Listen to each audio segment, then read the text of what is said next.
رسول کریم صلی اللہ علیہ وسلم نے خاص سبق دیا کہ اگر آدمی پہ کچھ حالات آ بھی جائیں، حالات آ بھی جائیں، لیکن تھوڑی سی ہمت کر لے، عفیف بن جائے، ہاتھ نہ پھیلائے مخلوق کے سامنے، جھولی نہ پھیلائے، عفیف بن. نبی کی بات تو سچی ہے نا.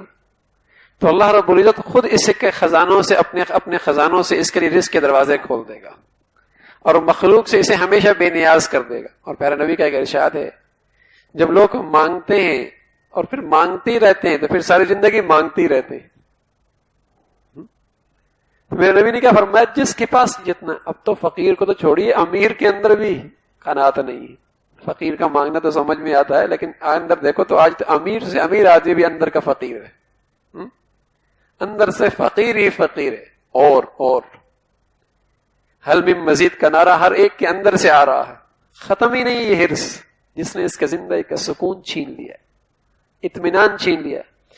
حالانکہ اللہ نے اسے اتنا دیا ہے، آرام سے بیٹھ کے کھائے، سچ کروں عمر گزر جائے، لیکن اس ہرس نے اس کا آج کا اطمینان بھی ختم کر دیا. اس لالچ نے اس کا آج کا سکون بھی چھین لیا.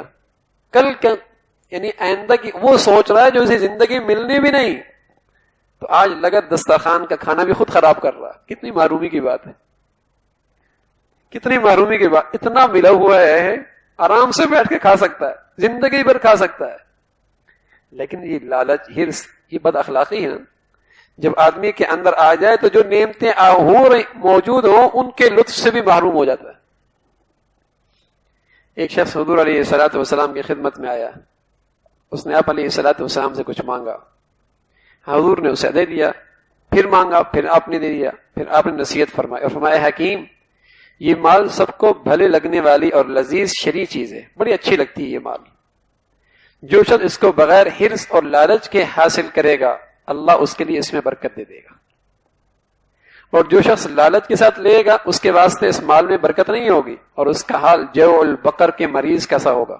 جو البقر ایک مثال دی جاتی ہے کہ پانی پیتا رہے، کھاتا رہے، پیٹ بھرتا ہی نہیں.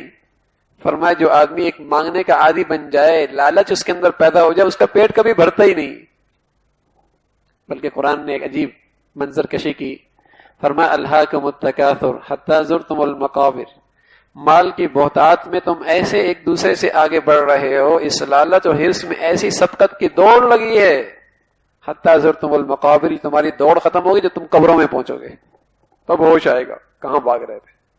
الہاکم التکاثر، اس کثرت کی لالچ نے تمہیں غافل کر دیا ہے.